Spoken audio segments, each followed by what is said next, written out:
Welcome back to Podcast Recovery, everyone. We're your hosts, David O. And Eric B. Today we are joined by our special guest, Kathleen. How are you doing today? I'm great, guys. Thanks. Good. I'm so happy to be here. Absolutely.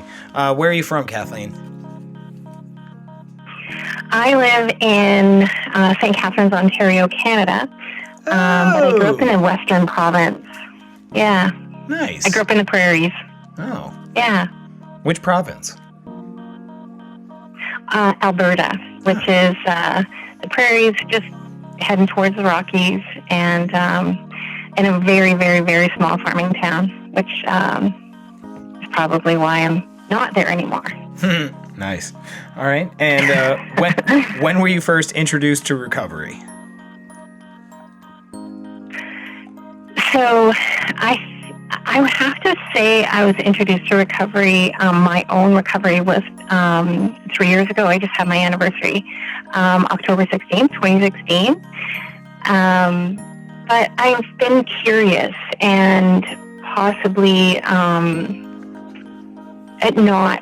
maybe in denial about my need for recovery. And I've kind of wiggled around looking for the right fit of what could have been my problem, but to be honest, I didn't know what my problem was, so I didn't know what to fix. All right. Great answer. And you actually answered my last question, which is how long you've been in recovery. So that's awesome.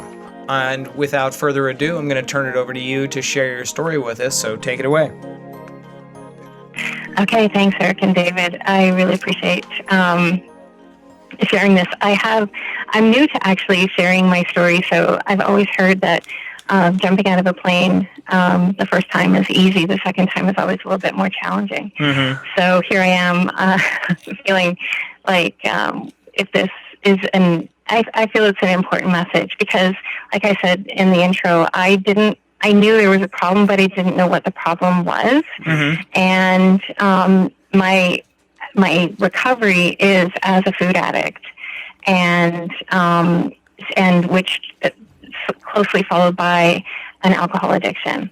And because I had been from my childhood, my life revolved around food, and everything that I received in attention and love and connection and any kind of comfort that I needed or wanted came through food. And I believe now that I know quite a bit more about brains and neuroscience and how addiction works, I've been addicted since I can remember. I was classified as one of those children that was really hard to manage. I was a hyperactive kid.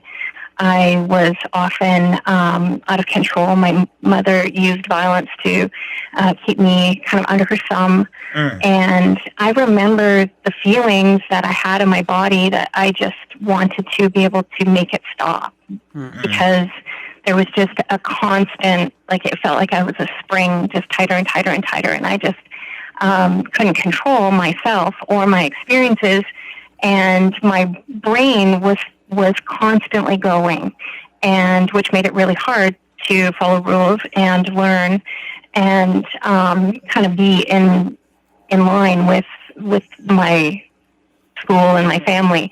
But it was all I wanted to do was to feel that fix of food and connection to something, because not only was there a lot of violence, there was a lot of traumas, sexual abuse, and neglect, I'd say. Not because I love my parents. I know they didn't know better, and I know where they came from, which I think they were just one step ahead of what they left behind. And so as I was the youngest of four, I kind of survived through what they were just trying to do better at. But my little body and my very highly sensitive brain didn't really fit into the way that I was parented or the way that I was raised. And I started smoking cigarettes at 8 years old. Wow. I remember that feeling of just checking out of my body and feeling like the bliss of something that didn't feel painful. So I could just pick up.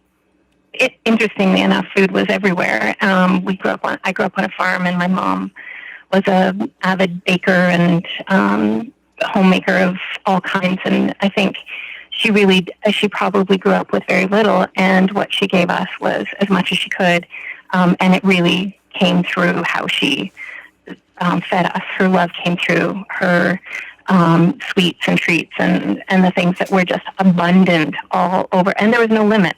Yeah. So, this little developing brain that couldn't handle any of it just was wired all the time. So that was the beginning of my addiction, which was kind of the beginning of a really confusing time trying to understand, and it sort of drove me into a lot of other things. Like I said, cigarettes. Through my youth, I actually stayed away from alcohol a lot of the time because it made me so out of control. And there was a part of me that really did feel like I needed to stay in control because everything else, like alcohol, just added that other layer of crazy inside. Yeah. So, but as I grew older, I wanted, mostly because I was spending a lot of time in this chaos, I really wanted to make people happy. I wanted things to always be good. And I had this a lot of energy and activity going on in my head that I could actually kind of use for good, which was humor and outrageous behaviors and driving fast and making, scaring people and scaring myself and always kind of living on that edge. Yep. Because I was already there. I was there without illegal substances or anything that would encourage more of that behavior. So then that all of that history continued from my childhood through adolescence, and I ended up meeting a guy that was quite opposite to myself, and I became kind of a partner in crime with him because I was a little bit older than him, and the drinking age in the province that I grew up in is 18. So I could bootleg for this guy that he seemed shy and introverted, and I was kind of curious about him. Hold on. Did you just say you were a bootlegger? Isn't that a word? Yeah, no, it's absolutely a word. It might be a different slang, right? What does bootleg mean in Canada? Like, same thing. Older. Yeah, like get shit for people that can't get it themselves. Okay. So you're thinking it's similar. You're thinking like bootleg gin and stuff. Well, Yeah, I think it's the same. Maybe it's. You were just like the word, supplier for the pair, for the couple. Yeah. Okay. Yeah. So I could, and I also had a car, so I could make beer runs and go to the liquor store for anybody because I was old enough and I had a car. And it made me popular, and I had friends, and I could smoke a pack of cigarettes and enjoy people meeting me. Yeah. And so that's how this little romance of my life started with my then boyfriend, now ex-husband. And he and I started really young, and he had decided to apply to college out of province. So he was accepted into college, and I just saw this as a big, huge one-way ticket out of the town that I grew up in, that nothing was going nowhere. There wasn't, my family, we spent a lot of time talking about people. We spent a lot of time, doing things for the community, but never really feeling anything, never really feeling connected to anything. I didn't really know what my morals were, my principles were. I didn't have a understanding of myself in the world other than to just make people happy. Yeah. And it just didn't, everything that I had experienced my whole life, if we had dealt with it, then there would be more than just surface relationships. But nobody was willing to admit or to be honest about what was going on, or what had happened. So I just had headed out of that town and ended up in Ontario, where I'm now.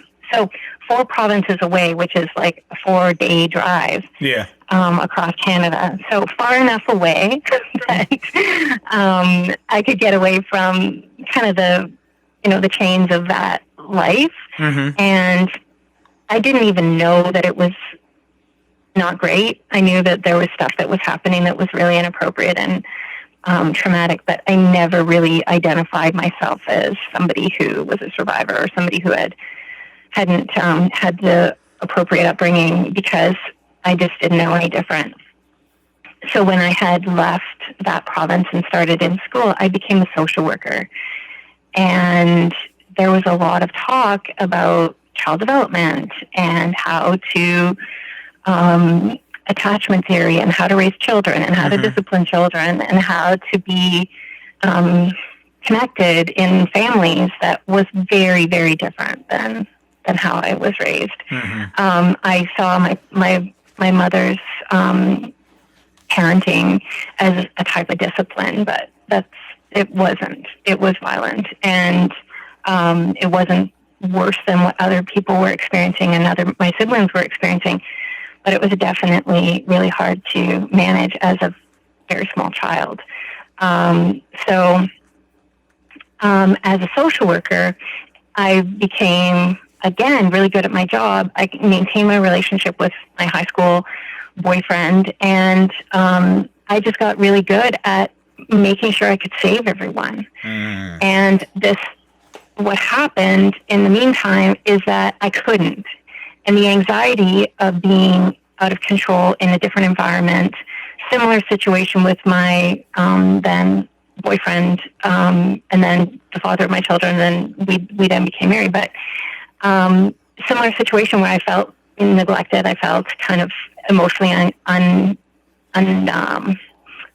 unimportant. And so when I went into the world of social work, I could really use my skills of being a very good codependent, but I also couldn't handle it.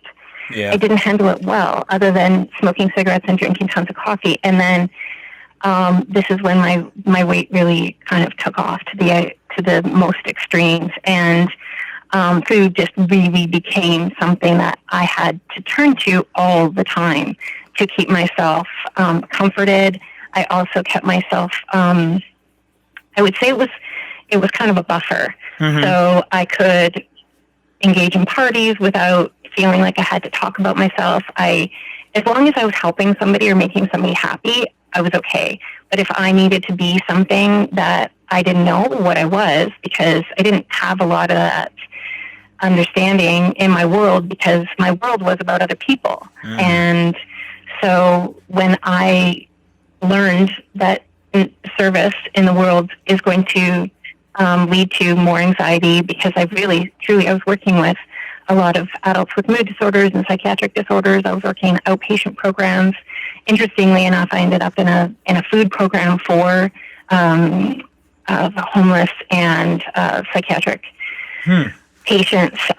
So here I am in a food program, teaching people how to feed themselves, and just like stuffing and stuffing and stuffing. And amongst all of that, I was smoking cigarettes and had been on.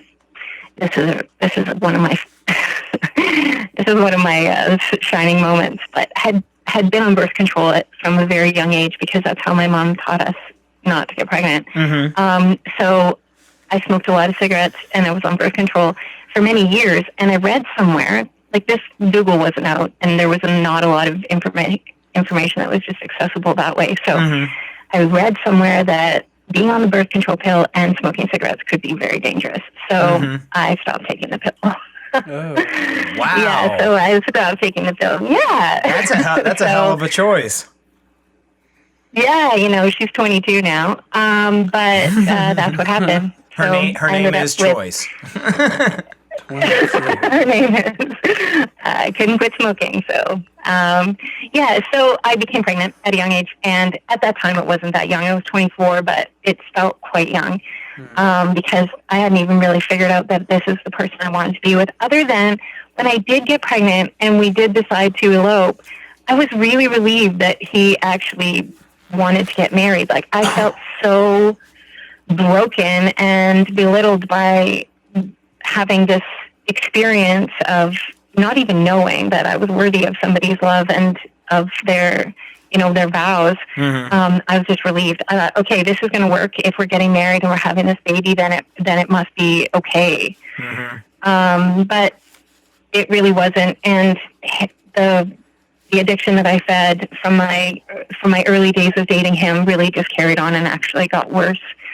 And his inability to connect his own emotions and my inability to ever make him happy was just like a constant source of anxiety and a way that a problem that I could just never solve, because obviously it's not my responsibility, it's none of my business, and make him happy. But I felt really committed to that, especially bringing this child into the world.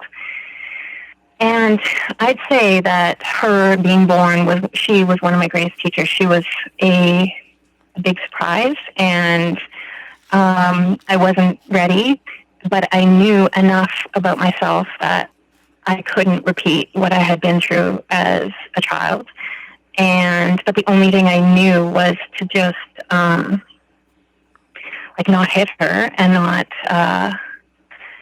not be be more connected, not be so broken. Yeah. And she was somebody that I felt like I had a chance with, because she had no other choice. I actually had to love her and help her choose happiness and be happy. But there was at a certain point, I knew that it wasn't my responsibility to do that for her. It was actually a burden to have that kind of parent that was everything to somebody when I didn't even know who I was. So that experience of her being born really taught me that I was a person that mattered and needed to figure out how to do that well, or better at least.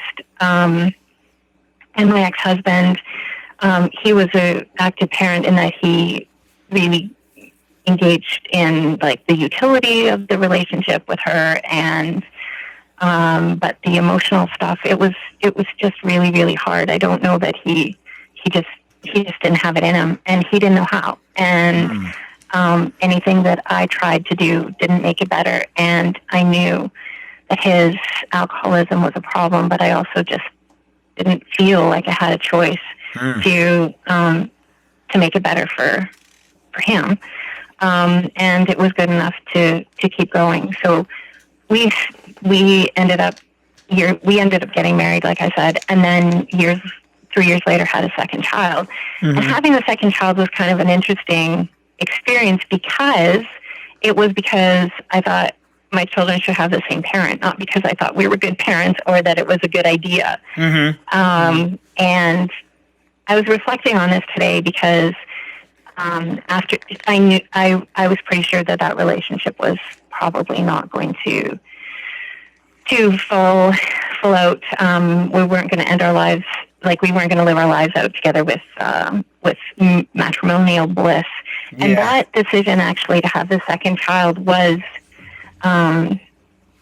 we had her, and then 10 years later separated.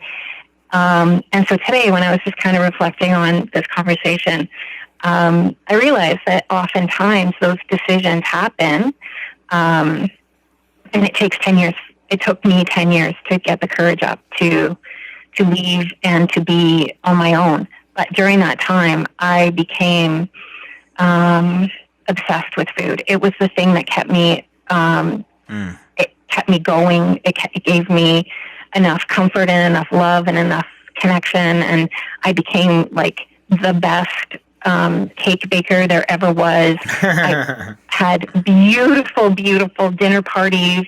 I could blow anybody's socks off with food anywhere. And it's also interesting. There's a woman that I was in the food industry in my early days when I was in college. I was a waitress, and the chef in the restaurant, she made a funny joke. She one day she said, there's so many men out there I would just love to fuck, and I just can't fuck them all, so I feed them. And that's amazing. So, yeah, and she said, I'm going to get into them somehow. Oh, and wow. That's especially good for me because I actually am a chef. So I'm actually going to sort of take that mentality from now on, however sick and terrible that is. You can just fuck them all. So it gave me this sense of purpose and meaning and ways of making people happy, and also became the thing that made me happy because I could celebrate without feeling like I had to eat when my children were asleep and do like terrible things with drive-throughs and just it was debilitating, and it was awful because it felt to me like it was a personality, it was a trait. It was like because of my weakness, because of my inability to handle anger, my inability to handle stress, and the food would just take that away temporarily, and then it would just be right back at it. So I couldn't really afford to be any other kind of addict in my relationship because I was managing my two small children and my ex, who had a very active addiction. And when he wasn't actively addicted to alcohol, he was an ultra marathon runner. So he swung all over. I know, it was like he swung all over the place with although he maintained drinking while he was an ultra marathon runner, but like everything about my relationship with him was about his absence and my loneliness. So when I left the marriage, it took enormous courage, and I really had no idea what I was going to do because I am a life coach, and I was in private practice, and I had just started my private practice, which meant I was self-employed. And I was only 3 years into that. But there was something about that too, and a lot of my story was about being authentic and true to myself and true to my clients and true to my children. And so a lot of what I was doing in my coaching work was really misaligned with the relationship that I had with myself and also with my ex-husband. So you weren't exactly practicing what you were preaching. Right. And it didn't feel good. Like, I didn't feel like I could give my heart. And, as a coach, I want to live authentically. I had gone through enough, actually, in public service with the adult mental health work that I had done. Like, I had figured out enough about boundaries and enough about my ability to maintain boundaries or not maintain boundaries, and then had to grow that muscle in that public service that I, unfortunately, at a certain point, I had a full burnout. And had to rebuild myself back up, and did a lot of that work with the coaching work that I did for myself, which gave me a lot of extra confidence, knowing that I could help people.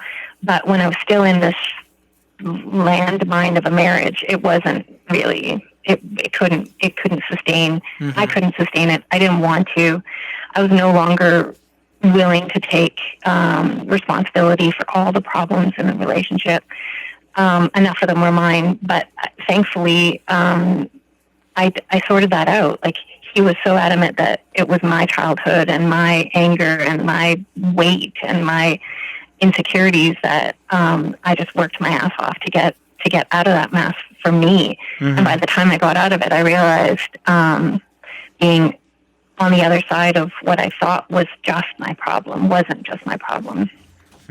So having left that marriage gave me free rein to celebrate my adulthood with alcohol, because I no longer had to babysit my ex-husband, and I thought that I had entered this world of great sophistication if I could have a glass or a bottle of wine at the end of a really long day. Mm-hmm. And the thing that was interesting to me was that the alcohol numbed out a lot of the problems that I was facing with the food addiction, because the food addiction was like a death metal band in my head that just constantly drove me to eat and eat more and to find ways of just stuffing the anxiety. But the alcohol killed everything.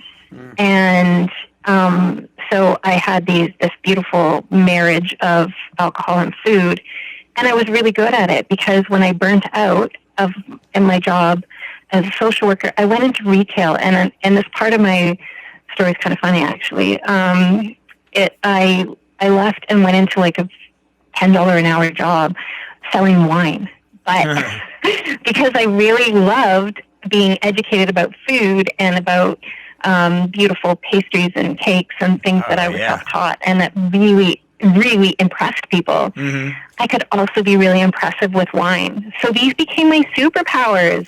These became my gifts of like hosting. And when I left my marriage and started out on my own, I had this cute little house, and my ex-husband and I split the custody 50-50. So every other weekend I had to myself, and I would throw the best parties, and I would just celebrate every day my freedom of this newfound pleasure, which was, it felt so, like I said, it felt so sophisticated and so adult-like. And then I can say that as this became a bigger problem, I spent more of my days thinking about when I could drink than when I could eat, and kind of watching the clock and counting down the minutes. And my oldest daughter, when I left, she was 12, turning 13. And my youngest was 9, turning 10, and so they were with me only every other weekend. They were old enough to kind of know what was going on, but I felt like I earned it. And as the oldest got older, there were things that happened, like she wanted to learn how to drive, and I couldn't do that after 7 p.m. because I was already like 3 glasses in. And so I wanted to be the good mother that wasn't avoiding her, neglecting her and what she needed. And I remember we went out one night, and I wasn't the driver, but I was I was the responsible adult in the car. And she took the corner too big and hit a pole on a neighbor's lawn. And like, I just thought, what the hell am I doing? And how come I can't just be in this situation where I am okay not to put back a couple glasses of wine?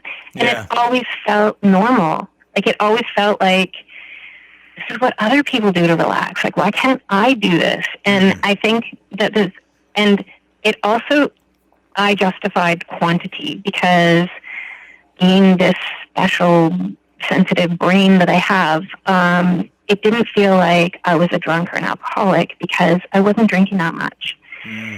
But I was definitely being affected, and I could justify it because it was only 1 or 2 glasses. I know how many full bottles of wine I've drinking in my life, and I know on the exact days that I drank them and why. But I definitely could plow through at least 3 or 4 bottles a week and not feel like I had a problem. So I also started dating a guy that his family, that was the culture. He was Scottish. They would have a drink with dinner. They would have a drink after dinner. They would have a drink whenever. And it seemed like a lot of fun. Like, it seemed like this was a family that I never had, that got to sit down and play card games and enjoy each other and a drink or two, and not have issues with violence and all that bullshit that I came from. But it just seemed like I arrived in this world that I didn't know, and I really quite liked. But it was causing some problems. And so I was I had a weight issue. I was obese. At certain points, I was close to 300 pounds. And I couldn't imagine ever relating my problems to the food that I was eating, because for the most part, I did eat well. I did eat large quantities, but there were foods that I definitely it was like a secretive eater, and they were the foods that were refined foods, sugary foods, and things that just drove my addiction more and more and more. So I have this obese body and this problem with alcohol, and in my heart, I sensed that it wasn't alcohol, but when I stopped alcohol, it felt like I had just a million circus animals running around in my head, and I couldn't deal with it. So I had to kind of just medicate with alcohol until I figured it out with food, but it was not clear to me that it was food, because anytime that I had dieted and lost weight, I had relapsed with the weight gain for no really good reason. I had also at times ran long distances with a very overweight body. So it wasn't something that was really clear to me as to why I couldn't manage that well, other than there must be something wrong with my constitution, my personality, the person that I am. So in comes some kind of interesting stuff that I'm a bit reluctant to share, but I didn't meet a lovely, lovely man, and he and I met actually on eHarmony, and nice. We're now married. But that's a good plug for eHarmony. Is it even still out there? That was a few years ago. Yeah, it's still a thing. Years ago, but way to go, eHarmony. No, it's good. Yes, it's another love story that worked out. And so when I met my now husband, he and I celebrated, but not to the extent that the one guy in the middle and all those parties that I was throwing. He seemed to be much more. I would say he had less impulse and more control, and I found it curious because he had a different way of living. Like, he enjoyed things, but he didn't have to do it all the way, like everybody that I knew or that the person that I was. So he was an interesting person to observe and to recognize that there are ways that people live that are different than what I had experienced, but are also kind of moderate. But I also knew from how he could turn stuff off with his cravings or with his addiction, or however.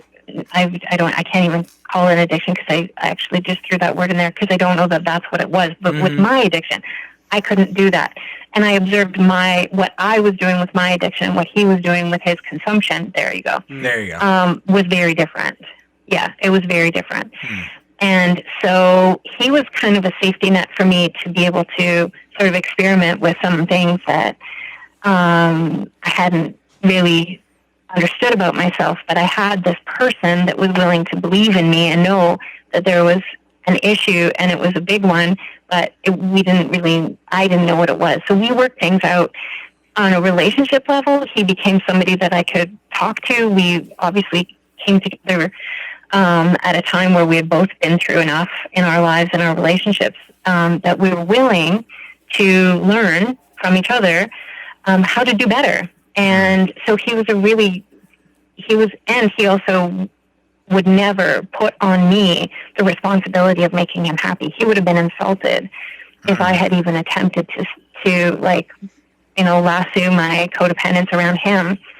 And I had learned enough about my codependence that I realized that many of my relationships were about my childhood trauma and about my need it was definitely anxious attachment, and definitely something that I was codependent and trying to fulfill within others to fulfill something within myself that was deeply broken and missing. So I had enough experience to know that we could probably have a good run at a good relationship. So we decided to shack up, and we had 4 kids, 2 each. We moved them in together, and I thought this was a good idea until it happened. And then I was in this space where I'm with somebody who loves me deeply, willing to bring his children and my children, love my children and bring his children, who he loves deeply, together into a home where we were going to build something really good. And I wanted to blow the place apart. I wanted it to be gone. I didn't want to deal with it. I didn't feel worthy of it. I didn't feel like it was, like it felt hard. It felt like if I put everything into it, there was a good chance that I was going to lose everything. Ooh. And I couldn't take that risk. And I was thrown into this new level of anxiety that, again, now my drinking at this point became of necessity because I couldn't deal with the reality that my life was turning out. And I had a moment in meditation where I have a few mystical experiences in my life, and one of the things that has shown up in my life fairly regularly is a connection to dragons. Nice. Wow. I didn't expect that. That's awesome. Yeah, that is not what I expected, but my I'm wife... very happy about this. My wife feels the same way about continue. dragons. That's amazing. Please go forward. Yeah, so I had always been guided by dragons, and at times I kind of just thought of them as these animated creatures that really just made me feel good. Mm-hmm. But this was a serious conversation in a meditation, and this was in 2015, and the dragon said, "Talk to God." And that wasn't really what I wanted to hear. Mm-hmm. I wanted it to just say, everything's going to be fine. Just keep going and don't give up or whatever. Like something a little bit easier, because God had not been a source of good in my life. It had been something that I learned from people that I didn't trust, and I didn't have a relationship with. I didn't want to have a relationship with that God, because that God was, in my eyes, kind of hypocritical. And the way I was taught how to be a good person in my home with my family and what was going on really wasn't like it wasn't Christian behavior. It wasn't godlike. It was it wasn't good. Yeah. So I lost a lot of trust and faith in that. So when this dragon just plain out said that was what I had to do, you can't. And the thing about dragons, and hopefully I'm sure if your wife's listening, she'll agree, you can't really argue with them. No. They're just a bit, intimidating and powerful and really well-meaning. Like they're very, in my opinion, dragons are incredibly loyal and have been waiting for these moments, for these inns of wisdom so that we can capture them when we need them. So there's something about that moment that made me feel like I could do it with my now husband and the family that we were bringing together if I just had faith and believed that it was possible. So I put it all in, and we carried on with, and many times I actually, we brought in 2 puppies, and we thought that would be good for the kids. They ranged in age from like 13 to 16 or 17 when we merged, when we blended, and we brought in 2 puppies. And then we had this issue where we have 2 different families trying to raise 2 puppies in two different ways of seeing the world. And it was at one moment that I lost my shit and snapped at one of his kids about one of the dogs, and realized like I'm wasted and I'm not connecting to this family or this life in the way that I want to, but I just don't know how to get out. And because the dragons had told me to talk to God, which meant I had to talk to God, the only thing I knew how to do when I talked to God was to say the Lord's Prayer. So that was it. That was the way that I tried to calm myself down. And then one morning when I was praying for guidance, I knew that there was a time, like there was something coming, like I could just feel it. And it felt kind of like a tidal wave in me that was just building and building and building, that I had to, like I really had to find the answer.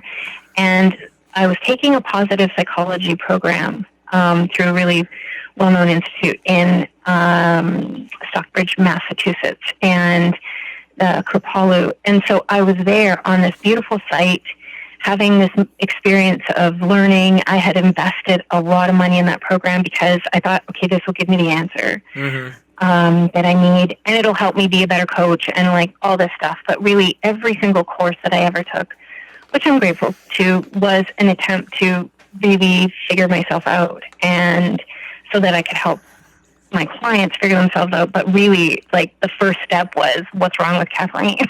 So, and how is this going to make Kathleen better and not so crazy? So at this point, my weight was really a big issue. I was not feeling good in my body. I felt very bloated and overweight and hungover and drunk and feeling like I just needed to drink or eat no matter what to get through the day. And this positive psychology program was something that I thought was going to help, and it was just wrapping up. And really, it was just like another expensive therapy experience that didn't give me more information that I had already had. There was information there, but I mean, like, the secret, the thing that I was looking for was not solved. Yeah. And so I left there feeling a little bummed, and I ran into a colleague in the middle of the street, and she had noticed that I had been away, and she asked me where I was, and I told her that I'd been at this positive psychology workshop, and she said, "Oh, do you know this woman? She runs a program in neuroscience and positive psychology. She's based out of Rochester, and she's got some really good and interesting stuff about food addiction." And I was like, really? Had she used the word diet, I would never have heard what she said. Yeah. But she said food addiction, and I thought, this is something that I might look into. And that was the end of September 2016. I got on this 10-question questionnaire, and it gave me the blaring truth that I was a raging food addict. And I jumped in on a boot camp that she was selling online. At the time, it was like, I'm Canadian. We have a different exchange rate for American money, and the rate was like extraordinary. But I thought, okay. And the thing about it was like, what if this is one of those things that just doesn't work because nothing else has worked? But I was listening to the dragons, and I was listening to God and the faith of all of that was coming together, that was pointing to this moment that said, do it. And I did it. And I cut out all refined foods. I started following a very specific food program that was, the food is weighed and measured. It's primarily fruits, vegetables, anything from nature, really. And in measured quantities. Like, it's, I could eat all day, and that's how I spent my entire life. So somebody telling me the amount to eat was like shocking. I didn't even know what a good amount of food was. Like, 'cause in my life, there was never enough. So it took some serious commitment and a lot of really hard moments of truth that I just had to keep going. But by day 3, following this program, my brain was silent. There was nothing there. Like, there was just this kind of peace about it. And I remember also going into that program thinking, well, I'm just going to quit alcohol for a year because it's not a problem. Alcohol's not the problem.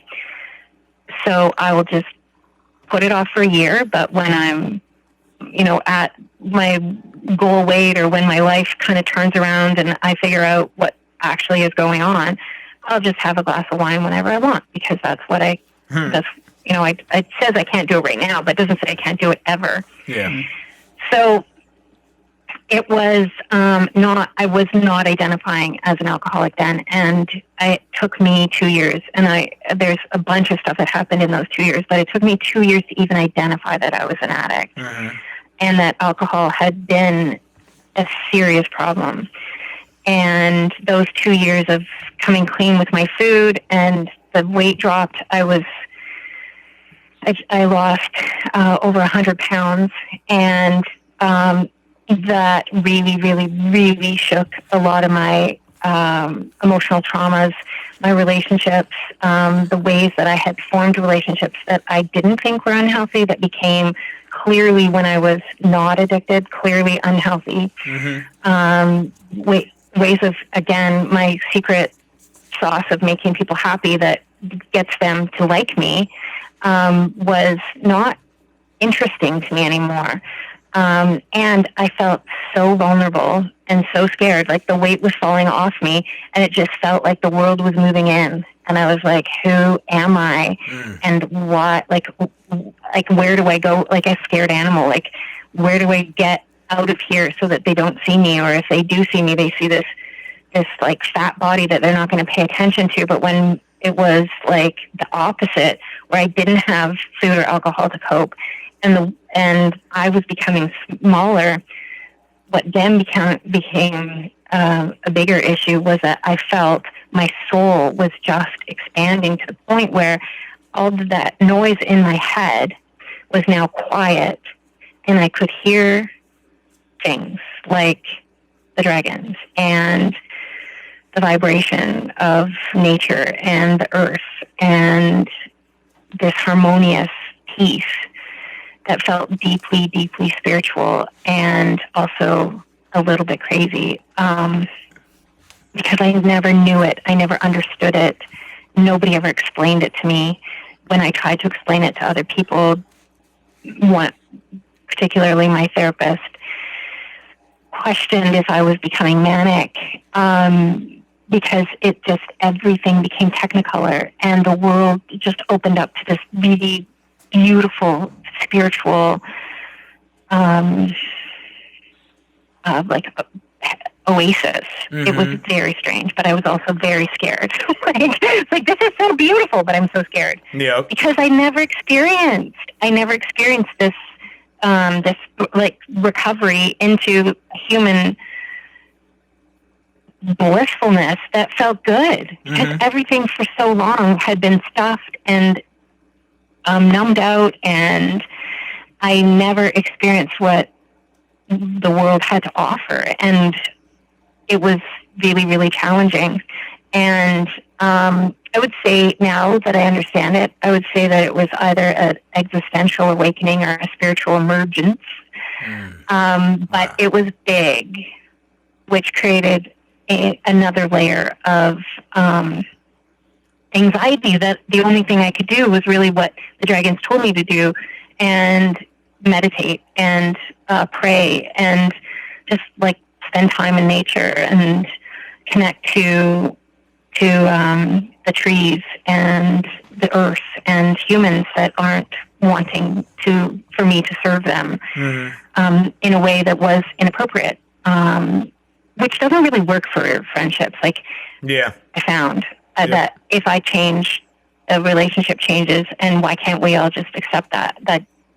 That was kind of shocking to me.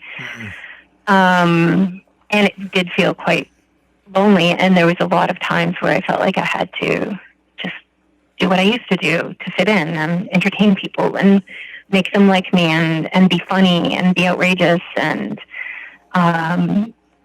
make a scene, because I'm better when I'm wasted. But I realize now that that was really just me wasting my life.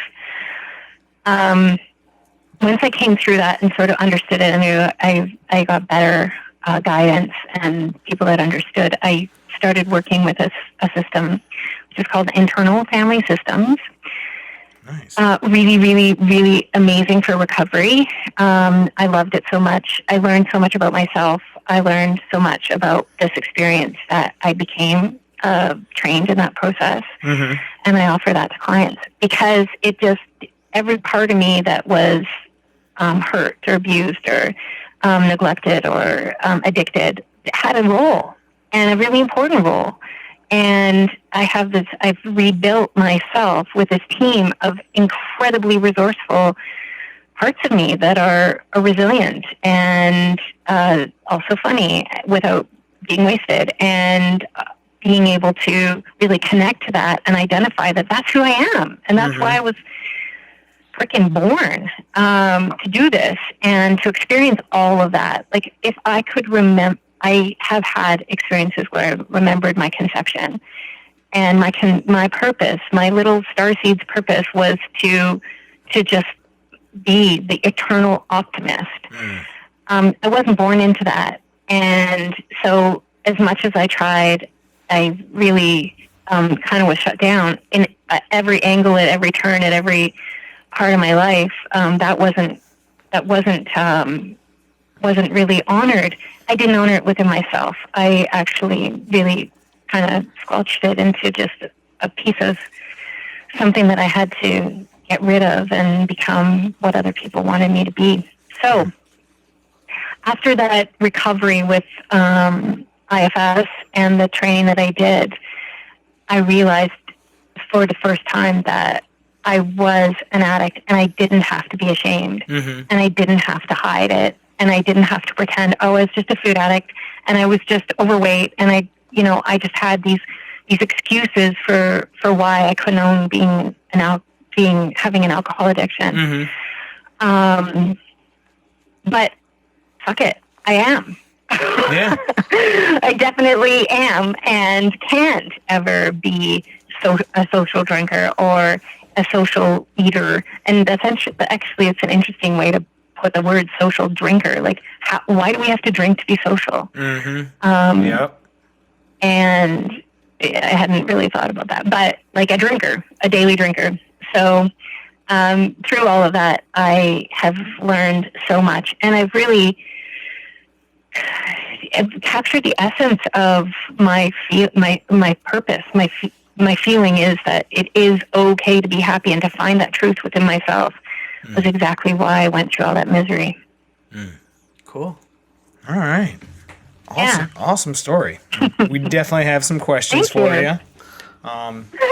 Okay. Do you want me to I'll start? try to have some I answers. mean, I can start. Or do you want to start? I concede to you, sir. All right, it's fine. All right, so let's start with the food addiction. We can get to the alcohol and the codependency later, but let's start with the food addiction. So, I guess. Well, I don't guess. I've had issues with restricting, so I guess that's the opposite. Yes. Of your addiction. But I've also, I've binged before, so I get that as well. Where I remember, like, a few years, God, I've been through recovery a few different times, but I remember one time during, I think, my first round of recovery, I started doubling all of my food intake for some reason. I don't know why. Like, instead of eating one sandwich, I ate two. Instead of eating like one helping, I ate two. So I kind of like, I can get that. And recently, I had to kind of change my diet because of like different issues with food. But making those changes, like cutting sugar and cutting different things, like you were saying, refined foods and processed foods. Like, how do you maintain that? And then how do you not also having an addictive personality, not swing that too far? I mean, what's the process for you maintaining your recovery in food addiction and not, swinging one way back to binging, or swinging, to restricting, and having a healthy balance of like eating right and exercise? Like, how do you balance it, I guess, is my question. Like, how do you find a balance with You totally stole with my food? question. You're looking at my sheet, you jerk. No, I'm not. Yeah. Okay. So, that's a great question, because it's something like I don't, any other addict and people that I've heard on your show, like they're, you don't need heroin every day, but you do need food. So it is a very tricky balance. But I'm also, what I understood from my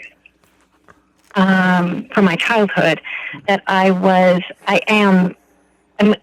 I'm good at following instructions, because I spend a lot of time being controlled. So that in me it also fed my addiction, because I didn't want to be controlled. But there's a really, really beautiful part of me that just wants to know what to do and to not mess up. And so the food program that I follow it tells me exactly how much to eat and when to eat. So I have 3 meals a day, and I eat almost every day the same breakfast, because I just really enjoy it. There is a lot of pleasure. like almond butter and rice crackers. So somehow that just really makes me happy. And so I still do have pleasure. There are foods that I have pleasure with that I can't eat. Some like whole grains are okay because they're not, it's the refined foods from what I understand now, which I didn't know before, is the molecular structure of the food, specifically flours and sugars. Yep. It actually is absorbed so quickly that your brain absorbs it in the same way it would cocaine. Like my brain absorbs it that quickly. So those foods, they would send me off into a relapse. But there are other foods that I would just eat a lot of if I could. So those, to be honest, I do avoid those foods. Some of the foods that have stuff like more whole, like stone ground corn products, anything like that, isn't good. It can't be. I can't do it. There will be, and I have to be honest, I'm kind of catching myself wanting to tell you something that's not true. But when I get myself into a situation, I started blogging about my food recovery. And it was the first time it was in 2017, I think I started blogging. So when I started just admitting this stuff and like exposing myself, I felt really scared and I wanted to eat and I wanted to binge. And I did. It was the first time I actually binged was when I published my first blog. And binging, meaning I ate additional quantities of food that were like the foods that I would normally eat, but just large amounts of them. So I haven't actually crossed over into the area of where it would be for sure relapse, but I do, if I go into those moments where I can't cope, like you said, the extra sandwiches and the extra food, I add extra food, which is not, it's not permitted in the recovery program. But I do talk to, I have a group of women that I meet with weekly, and I'm honest with them, and I tell them this is what happened, and this is why it happened, and this is why this is what I'm trying to avoid. And so I learn every time that happens why it's happening. And the one thing that I was able to do is really, I don't know if this is a word, but I just had to make food unsexy. Like there was so much about food that just made me hot and ready. Like it was so good. Like there was so much about it. I know exactly what you mean. Food isn't like that. Yeah. Food isn't like that. That's not its job. No, like that's an unhealthy relationship with food. Yes, and I can't maintain that, and I can't look to anything for that. So I've like literally food is a like it's like riding a bus. I get to work every day by eating the right amount of food at the right amount of time. Like it's mundane. So I often will eat an entire, like the portion for vegetables for an evening meal is 14 ounces. An English cucumber from the grocery store is anywhere between 12 to 14 ounces. That could be my dinner with a piece of 2 ounces of cheese and a handful of nuts. Like it's not something that I'm going to take pictures of for Instagram of. Like it's just not like that. Yeah. So it's food. So I've really had to calm that down. So following the plan, knowing what to eat, and that takes out a lot of the questions. I think as an addict, what I've learned is that even the process of deciding when we're next going to use is part of our addiction. Oh yeah. So having that question, like when, where, how, and as soon as we make the decision, then there's a part of us that just like calms down. It's like, okay, I just have to get through the day, or I just have to get to Saturday, I just have to do this. For this program, all of those questions are answered. I don't have to decide about anything. Like, yes, I have to decide what, but I know how much, I know when, and I know what not to do, which is don't eat when it's not mealtime. So, and it really opens up a lot of bandwidth because I don't have to think about it. Interesting thing about exercise, which you mentioned, I don't have a very strict exercise routine. I walk my dogs. And And there could be a better. I've been a binge exerciser at the gym because it was just a way to get more food. But with this, so this person that has developed this program is adamant in neuroscience that we only have a certain amount of willpower. And it's not like we can make decisions all day long and make good ones. We eventually get to the end of our ability to make good decisions. It's not, we cannot strengthen the muscle of willpower. And most people naturally, not most, but I am one of the people that she speaks of, do not like exercise. It's not something that most people enjoy. And we spend a lot of time trying to decide what kind of exercise, when, how, blah, blah, blah, put it off. No, today, tomorrow, no, whatever, 3 times a week. Like, we are just thinking constantly when we're going to exercise. She's like, do not exercise. Do not. I lost, that weight without ever exercising more than just walking my dogs. Huh. All right. Fascinating. Yeah. It's controversial. People say that's not true, but I do know statistically sustainable weight loss with exercise, the success rate is about 1%. Interesting. All right. I got a question for you. What you wanted to go with? How have you? I love your questions, by the way. Thank you. He stole my question. That was my question. Are you sure? For the record. Yes. I don't know. Yes, right here at the top of the page. I can't see your pink little pad over there. You don't demean me in my pink pad, you jerk. Okay, so how have you you talked a lot about people pleasing throughout your story and like not knowing who you were for a long time because of how you were raised, being moved in different relationships, all sorts of stuff like that. So how have you developed a healthy sense of self in recovery? Oh, that's a good question. Healthy sense of self. So with the IFS work, that is the primary goal is to really find self. And it's nice that they're able to define self. And in that model, self is curious, confident, courageous, creative, calm. There's 3 more. So I can't remember all 8, but there are characters of self that are really genuine.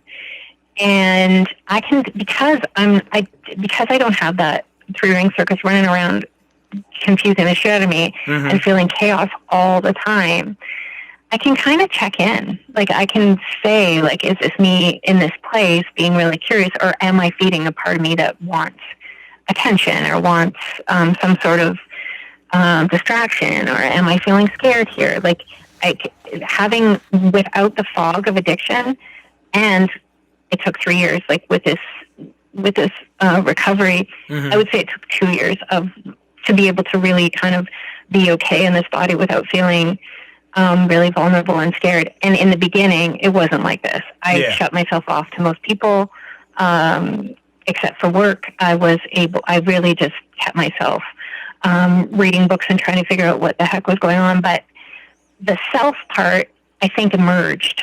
It became, it almost feels like spring. It just felt like this thing that I could sort of play with and experience. Like, and recently, I used to eat anything and want to have kind of a broad palate. And my husband is Korean and really, really, really loves seafood and fish specifically.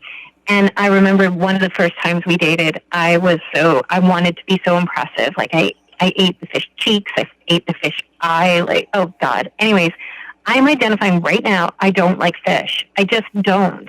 But I have not been able to come to that conclusion because I spent so much time trying to like impress him or want. So I don't want to do that. Like, and I guess it is also boundaries. So this self that I am has to be able to say no. And sometimes it's even saying no to me. So great answer. I also, Yeah, and I also count on the daily practice of meditation and the prayers that I do to calm me. But I also, right now, I do really interesting work with breath work, and it's a powerful exercise in altering states. Yeah, oh, yeah. So So I have started to facilitate my groups, and I have a property in mind that I could use if the people that have the property would give me permission to use that property. Yeah. Because it's empty. And in the past, I would have just manhandled it, and I would have just made it happen and gone in circles. And this new self that I am really is just sitting back and trusting the process. All right. So, all right. Well, it requires a lot of patience. Oh yeah. Oh yeah. All right. Well, I got a fun question before we go to our Twitter question. As our neighbor to the north, I want to know, because I think you're the third Canadian we've had on the show. What do you find odd or funny about Americans? Okay. What do I find odd or funny? I avoid that question. Everything. So I spent some time in New York City. We're close. I'm actually a border town to Buffalo. So we can get to New York pretty quickly. And maybe it's just New York.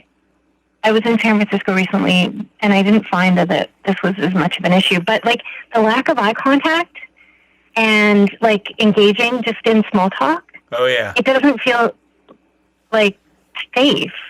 People don't trust that. And I find that very, very unusual.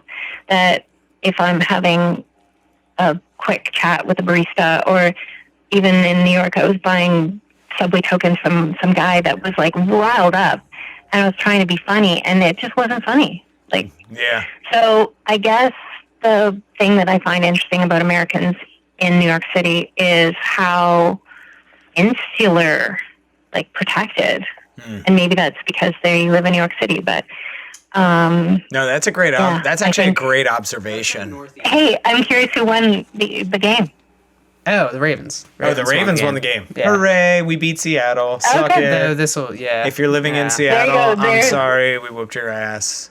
Probably 3 months So it's ago. East again, right? Three months, like a few months ago. Yeah. We beat you. We beat you in 2019 because right. this probably won't come out until next year. So here's our Twitter question. Let's do Twitter. So we will do. Man, I guess we'll do this one. So this is from our friend at AJAS Maritas. So. Oh wait, is that from Mauritius? Mauritius. Fuck, Mauritius. God, I fuck that up every time. This question is coming all the way from the Indian Ocean. Okay. So why? Wow. So the question is, and it's like a topic question, but why do you believe that people consider alcohol to not be a drug? Ooh. In general, like what? I mean, and maybe it's different in Canada, but like, or why do you believe? Well, certainly it's different in Canada. Have you had Canadian beer? Good Lord, no, that shit's like moonshine. It's like twice the amount of alcohol as American beer. Canadian don't fuck around with their beer. But, do you want to hear a joke about American beer? Yes. I'll answer that question from your friend in Mauritius, but what do you call drinking American beer in a canoe while making love? What? I think I got it wrong. Fucking near water. I got it. I think it's what is American beer? Yeah, it's fucking near water. Yeah. So we do have. I think our alcohol content for most beers is 5%. Okay, wait, no, I pieced together the joke in my head. What is having sex in a canoe and American American beer beer. have in common? It's fucking Having- near water. Yeah, fucking near water. There, yes. Bingo. See, I haven't told We got it. a bad joke in a while. It's so bad. Anyways, I apologize. I don't have any other good jokes, but there is a reason that we do have higher. Yeah. So why alcohol isn't considered a drug? Yeah, like now that I'm out of it, and when I was in it, it felt like there was this time when I earned this like drinking alone or drinking at the end of a hard day, and I see people like self-care with a glass of red wine, and it's been just so normalized. And I think there's probably something more political behind it, because there's a lot of stuff that's illegal that is less lethal than alcohol. And, even cigarettes. Like, we have, I'm pretty sure that we're funding the people that are dying of smoking illness with children that are smoking. Like, so there is something about it but I think it is so normalized and so accessible that people just don't think of it as a drug, because it's sort of socially acceptable. It's very easily attained, and the things that we think of our drugs are like criminalized. So we can't, if the government's supporting it and benefiting from it. Like Canadian alcohol is regulated by the government. Yep. So they're making a ton of money off the taxes that are going into the alcohol that people are consuming. I didn't have this opinion, and this is the first time I've even really thought about it, but it does bother me when I even recently on some Instagram post, there was this like rest and relax and unwind women's retreat day, and they're all sitting in their yoga gear, freaking drinking wine. Yeah. Like, that's so unfair, because it's not true. It's not, like, just let yourself be in that space. It's beautiful. Yeah. My perception now, I never would have gone to any of those things in the past had I not, like, with this opinion of maybe this isn't the right way to unwind and relax and, connect to myself. But now it's really kind of the exact opposite. It just shuts everything out and disconnects every part of me. Yep, absolutely. And but you hit the nail on the head. Alcohol has been a part of just any culture, human culture, for so long. Like there's a lot of like geopolitical and just sort of like evolutionary reasons why it just is what it is in our culture. Like there were times when like major cities were being built, like London, where it was safer to drink beer than it was to drink the water. Like, and so by that token, like you had people being raised on Guinness and all other things around the world, where it was just normal. And we're really the first generation where like even like getting drinks like as adolescents is not normal. Like my parents, like they would get rum rubbed on their gums when they were teething. Like that's not a thing anymore, but not that long ago it was.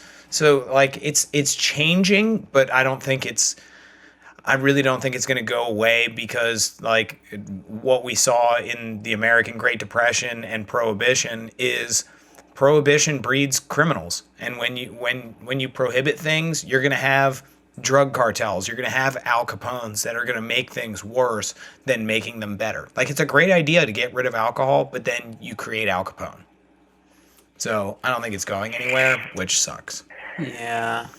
Yeah. Lobbying, branding. Yeah, that's really all it is. Money, politics. There's a lot to it, and it gets normalized and sexified by Coors and Anheuser-Busch and Miller, and they make it seem like a cool party all the time until you're hugging and kissing a toilet, and then it's not so fun anymore. Yeah, I can't imagine that it's actually going to go anywhere, but no. I do think that there is a solution. Yeah. Which is for any addict that these parents, like me, even as a parent, maybe I did better than my parents, but I'm not a great parent. Like, I tried my best to do what I could do to raise my children, but they, at this point, they're adults. They have to make their own decisions. Mm-hmm. And I do think they're good humans. They have their own struggles for sure, based on what we did as parents and what surrounded them. But I think it's interesting. When I was in mental health, one of the big keywords, probably 15, even maybe 20 years ago, was concurrent disorders, where they were talking about mental health and addiction. And it was like a big discovery that people had with mental health had a higher rate of addiction. Now they're talking about childhood trauma and the correlation with the traumas and addictions that a lot of the scientists, like Gabor Mate talks a lot about that. And so we don't really need alcohol to go anywhere, but we do need children to have a better chance at a fulfilled childhood and awakened parents and an understanding that what we do to our children is going to affect who they are as adults. And I'm 47 years old. I've only just figured this out in the last 5 years, 3 years for sure. And a lot of that, my lifetime, has been trying to undo what, as much of it being traumatic, it was also a gift, because I feel really grateful to be here and have this kind of conversation, which is, with an open heart. I couldn't have done this 10 years ago. I didn't know. I was so clueless as to what was going on and why I felt so terrible, or the problems that I was having were so deep. And I've been in social work since I was a teenager. I've been working in the field my whole life, and I think I ended up here to serve and to be educated and to do the work myself so that I can help people with where they don't know, where they don't have awareness around what's going on. And can I add one thing? Yeah. Is that okay? Yeah. So I recently had a conversation with somebody who is definitely a glass half empty person, spends a lot of time seeing the downside and the things that aren't necessarily good about a situation. Like, she's pretty much a Debbie Downer, and is really having a hard time getting herself into a positive space. She's aware of it, but she isn't really able to kind of work her way out of it. And she understands my history and knows that I'm recovering. And she said, I wish I had an addiction so that I had something to blame this on. And I thought, okay, I'm not. Yeah. I thought, I know exactly. Yeah. That's not one. Yeah. And you do have a fucking addiction. Yeah. Like, we all do. We're just trying to make our way out of, the shit that we've been through, to get on the other side, to just reflect on it. Yeah. You can be. The fact that you. Go ahead. No, yeah, for sure. Like, you can be addicted to pessimism as well. Like, any of those, and in which case you might be a sociopath, but that's neither here nor there. But you can be addicted to anything. It's just however you make things unhealthy. But yeah. We are about out of time, so we would like to give you the chance to plug whatever you need to plug, so all of our listeners can find you and listen to you and contact you. Oh, for sure. So I have 2 sites. Bright Mind, Bright Body is my blog about recovery and food addiction. I'm an affiliate to the program that I follow, so you can learn more about me. You can learn more about that program through my Bright Mind, Bright Body website. And I am also available at Coach Kathleen O.com, and my name is O.H., last name. And I have a free giveaway there. It's a breathwork nice session. It's 20 minutes, and even just in 20 minutes, you can really experience something quite deep and profound. So if you're new to breathwork or you're curious about it, just go there and download the recording and try it out. Right. And you can contact me through the website if ever. I'm very open to talking to anybody about anything, and I'm very accessible. It's just me. I answer my phone. I actually phone people back. You Canadians. When I can. I'm not always available. I know. I'm so nice. You're so polite. I make eye contact. You're so polite. I make eye contact, and I say please and thank you. Oh, I do say that. I say sir and ma'am and please and thank you. All right. Well, we would like to thank you, our guest, Kathleen, for joining us today. Yay! Golf clap. Yay. All right. Yay. Thanks, Eric and David. Absolutely. Here at Podcast Recovery, we are aiming to expand the scope of support for recovering addicts.